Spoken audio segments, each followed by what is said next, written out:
Hello, I am Bentham, and welcome back to Factorio Towns, where in the previous episode we dealt with some of the biter bases up in the northeast. We dealt with the biggest one that was inside pollution range, as far as I can tell at the moment. We still haven't quite scanned to the edge of it over in the west and the south, so we'll have to look further there. But I think we've dealt with sort of the biggest biter threat, but there are still plenty more biters out there that we need to deal with, as evidenced by the attacks that are currently ongoing in our mining base outpost thing that should one day become a town. So, while I'm here, I'm going to just mess about with this stone bit here. So we're still getting attacks, and we still need to kill some more biters. There are a lot of them flying in from the south and the north. The east seems to be clear now. There's no more biter attacks coming from that direction. And for some reason, I haven't seen any coming from the west either, but that might just be because they're all going to the ore deposit rather than to the main base, so it's less sort of noticeable what direction exactly that they're coming from. Anyway, on our way over there, I decided to sort out this path. I tried to place it before and ended up a lot wider than I intended, so I just cut off the edges of it, and then later on I'll run along it and actually try and run it all the way back to the main base so that we can move around quicker. So over at the ore deposit, I guess there are two of them. I put in a couple of splitters because the things were seeming a little bit imbalanced. There was a lot of stuff on the right side of belts and not the left, so I just plonked a splitter on a corner, and it's not a very good fix, but it should improve the situation. Not that it's particularly important. It's backed up. That's always the important thing. The ore is backed up all the way to the miners, which shows that there's enough ore being mined, at least for now. Of course, we'll probably continue to put in more furnaces as time goes on to increase production rates and things like that. But anyway, I've run around and resupplied all the guns as needed. We've got a couple that have the armor-piercing ammo, but most of them are still using the standard ammo, and as we continue to craft more of it, we'll be able to transition more turrets over to the armor-piercing ammo. But anyway, the main reason really that I came up to, or down, I always say up, but it's south, so I get it's not really down or anything. The reason that we came to the outpost is because I wanted to deal with some of the biters down here, because of course it's taking tons of attacks. The biters seem far more interested in this than the main base right now, because there are so many of them still left. You can see there's a ton of bases that are just on the edge of the pollution range, and they're all sending in pretty frequent attacks because they're all pretty angry about the situation, of course. And there's all sorts of things that they hate there, like turrets and radars and miners and everything. So I'm just running through and doing what I can. Unfortunately, I run out of ammo fairly quickly, and I'm just having to craft it as I go to deal with the bases. So I deal with a big one, and then I have to just go for a couple of small ones as I craft the ammo for them. I actually run out of ammo for this one, and I have to resort to the standard ammo for a second before switching over to some freshly crafted armor-piercing ammo. And here we spot a nice iron deposit. It looks like a fish, actually.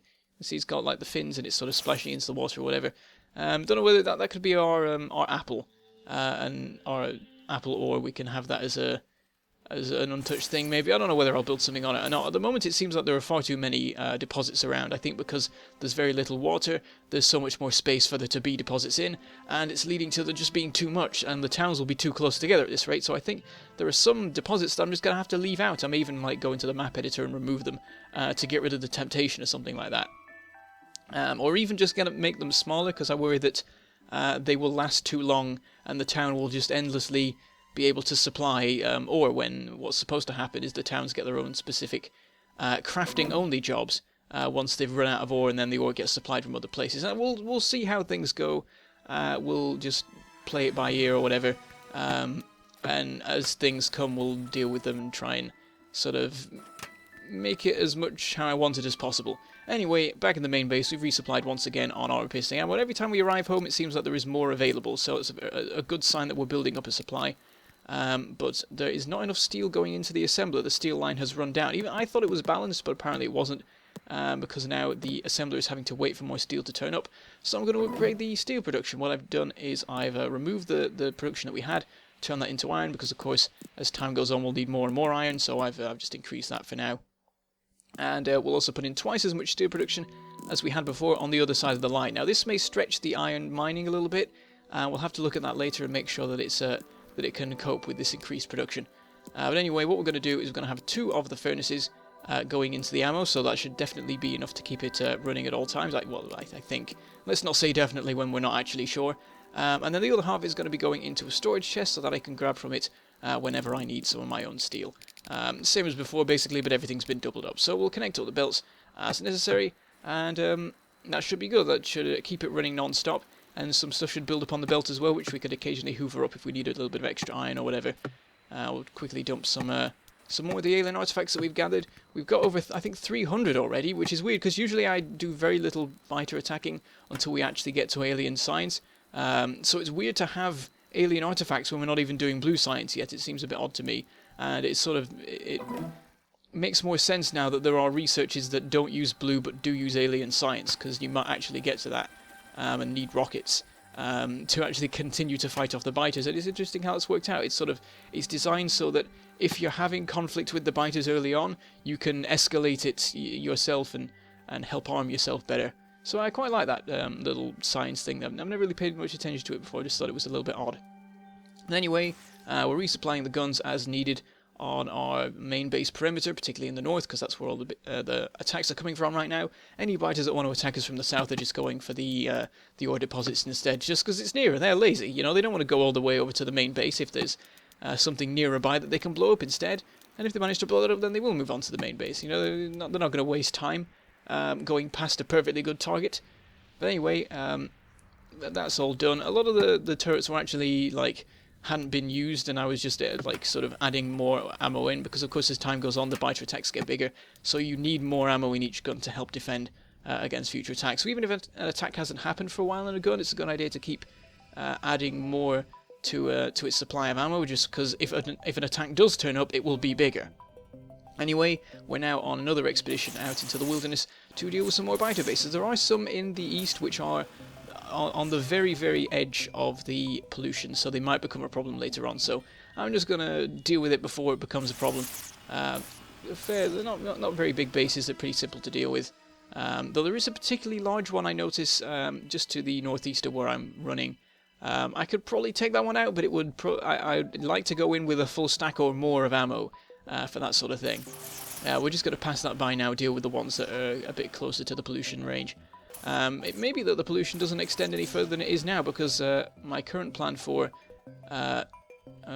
towns involves going towards the south, so there will be sort of less pollution being generated in the main base, particularly as we sort of phase out different bits of production there and move them into new places and things like that. But we'll deal with them anyway. Though we can't deal with that particular base there, which is preparing for an attack as well, because unfortunately it has a big worm in it, which is a little bit weird, because I don't think I've encountered a medium worm yet. There's just this one base with, I think it's 1 or 2 spawners, and then there's just a big worm in the middle of it, meaning that I basically can't tackle it.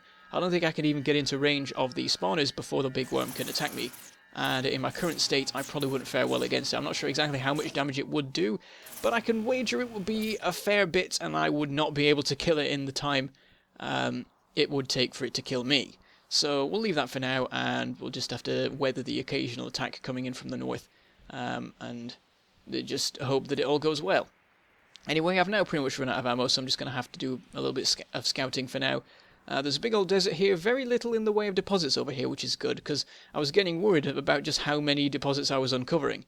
Unfortunately, can't deal with any of the biter bases here, because we haven't got the supplies for it. We do have some standard ammo, but I'm just going to stick to using the armor-piercing stuff, because I'm more familiar with how much it takes for the standard ammo to take down a spawner and things like that. So back to base, or to the path between the two bases, where I'm finally going to install it. I just decided to fit it in, seeing as I was nearby and on my way back, and had plenty of stone handy. So there we go. I've worked out how to get the path the width I was looking for. It turns out you actually need very little stone to make a quite large diagonal path. So it's I was a bit worried that it would be 3 wide or something, but it's actually just like a 1-block zigzag sort of thing. So we connect that up, and that should mean that any future trips over to the ore deposits will be a lot quicker, because we can just take the road that we now have. We'll see about making concrete stuff later as well to speed it up even more. Though it's such a small boost that it's barely worth it. I don't know. There's definitely some aesthetic applications for it anyway, if I can manage to say that. So yes, we're looking at the smelting, resupplying the furnaces as needed with coal, because with the steel furnaces I can't be bothered setting up a proper coal line to supply them. It's a little bit fiddly, so I'm just going to manually resupply them whenever I'm around. I think that and the stone furnace are now the only things that need manual filling anyway, so it's not that much of a problem, and and they're not completely vital systems anyway. We're now researching automobilism, by the way. I'm going to see about getting a car soon. It looks like it'll be good for driving around the desert, with this being so few trees, that you don't have to worry so much about blowing the car up as you drive around. And of course, with roads being a thing, you can get a bit more mileage out of your cars, I guess, or I guess more speed, whatever. Well, I guess it is more mileage, because the faster you're going, the more distance you can cover. But anyway, what I'm now going to do is build my alternative station design. I'm currently, like, my intention was to go for the design that I've already built just above where I'm standing now. But I'm going to do a little bit of a test to see if this will work. What I'm doing is the exact same system, but there is a central line in the middle. The purpose of this will be for sort of my own personal train system, and maybe some sort of servicing train that will there'll just be one of it on the line or something like that. I'm not really sure about the exact purposes, and so I'm a little bit undecided about whether I should bother with it. It is a little bit more fiddly. It uses a lot more rail, 150% more rail in fact, because the entire rail network will have to be fitted with a third central rail. But it also compresses things up a little bit more in the middle because of how I've arranged it. I could spread it out more, but I don't want the rails to cover, to just be miles wide. It's a bit annoying. So anyway, I've set it up as I want. It's a little bit dark, so there's patches you can't see, but it's basically the same as the one that I built here with a central line. And then the main issue is working out how to fit in all of the signals. So I already know how to set it up in this one, as you can see. It looks a bit messy, but I've tested it previously, and it does work. You need 18 signals for a station.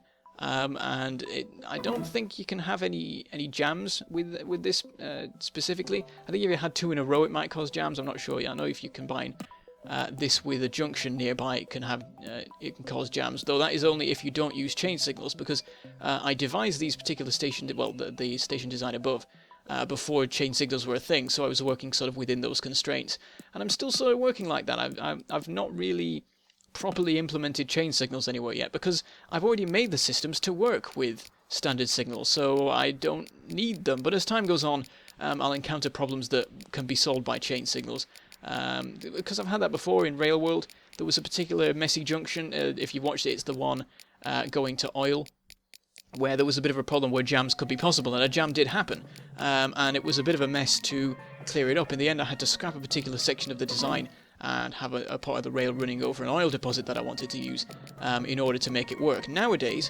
I could use a chain signal instead, and I would still be able to use that oil deposit. However, I haven't bothered changing it because it's already in place now, and it's 0.1 oil a second or whatever it is. Anyway, as you can see, while I was rambling on, I decided against using this design.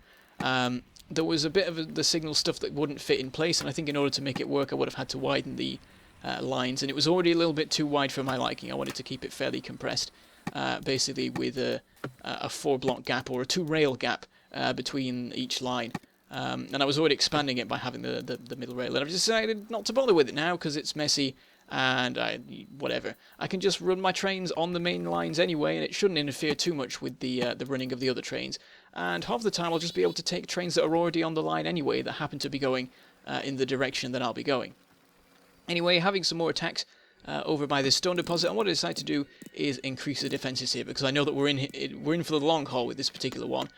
With that spawner being defended by a big worm, it's not going anywhere, so we should probably just set up some sort of stronger defenses to deal with it, so that hopefully they don't even get the chance to damage some of the walls, which is the reason that prompted me to set this up in the first place. They managed to reach the walls and start to attack them. So I'm going to add in more defenses just to hold them off specifically. That particular one base, I'm going to hold them off until I have the technology to deal with a big worm safely. So we're just going to line this whole thing with turrets.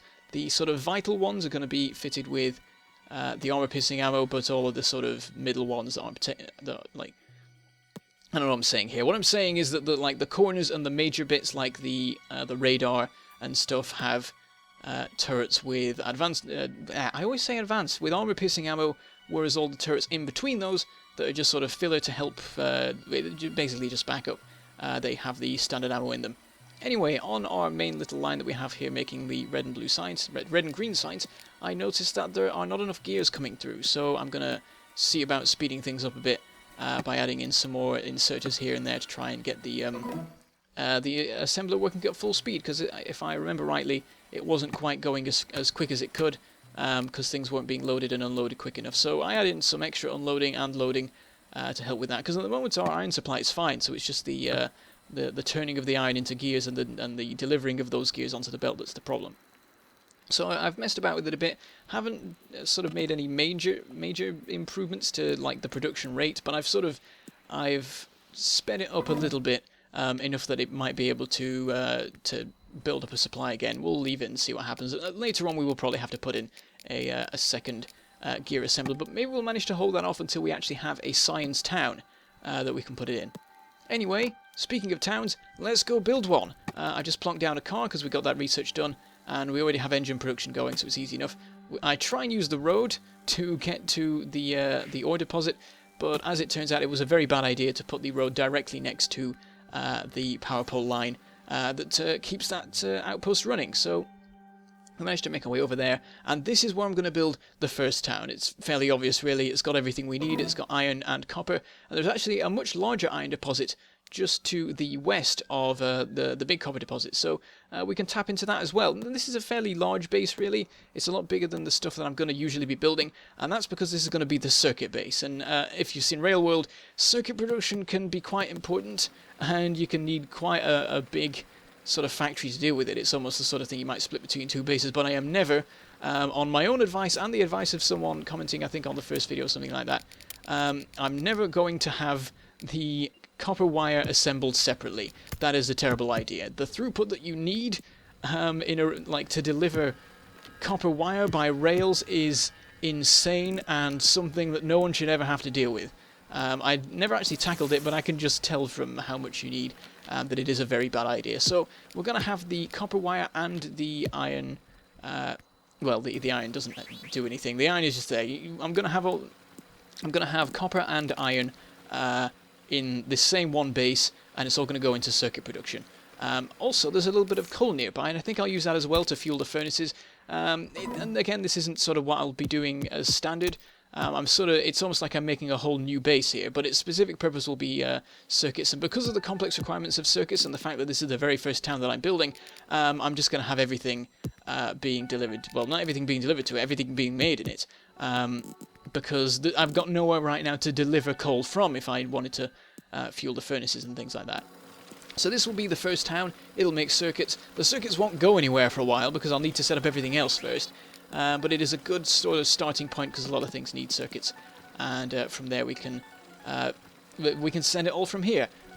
So yes, what I've been doing while I've been talking is messing about with the iron mining, because I decided on where I was going to run the line and then realised it went directly through this iron deposit here. But the iron deposit doesn't have that much left in its life. We were already mining the whole thing, and it was getting quite sparse around the edges, and it was beginning to run down. So what I've done is just compressed all of the miners into one particular space where the rail lines are going to run, and just got them to mine like crazy and try and clear it away before we actually need these rails to go somewhere. For now, of course, with there only being one town, the rails are just going to be there for future reference and to work out where we actually deliver the circuits to once they're assembled. But we'll try and just burn through all that iron as quickly as possible, and then switch to the larger iron deposit just over to the west for our very first town. And by the way, I'm going to need a name for it, because at the moment my working title is Circuit Town, and that's rubbish. Someone come up with a better name. I'm not sure what sort of names I'm looking for. Just come up with random suggestions, and if there's one that I like, I'll use it. And if no one comes up with a good suggestion, I'll just stick with Circuit Town until someone does. So you know, you gotta. If you don't want me to be calling it Circle Town the whole, not Circle. So when did I start saying Circle? Did I just say? I hope I've not been saying that the whole time. Yeah, if you just want me to be calling it Circuit Town, then go ahead and don't come up with a name. I could probably come up with something myself. But one idea that I had was to call it like some weird name like Diode or something. Because I don't know, sounds a little bit towny, sort of. But anyway, we're going to put in all of the necessary signals. We're getting attacked by biters as we go, so we're going to need to put in some defences, and we're going to need to carry on dealing with the biter threat. We'll need to go over to the west and deal with some of those bases that we didn't get around to dealing with when we visited there before. But in the meantime, we'll just plonk some turrets down here to help defend it. And this is just going to sit here. And next episode we will start actually setting up the production line for the circuits and get them being loaded into the train. And then we'll look into having somewhere for them to actually be delivered to. So yeah, we'll put a bunch of armor-piercing ammo into these. We're sparing no expense with our first town. And we will leave it there and make our way back to the main base via car and hopefully not crash into anything this time. So yeah, there we go. That is our first town. There's nothing much there yet, but we will soon enough. It will be one of the biggest towns in this sort of countryside or whatever you call it. I don't know. Anyway, I shall say goodbye. Thank you for watching, and I shall see you next time.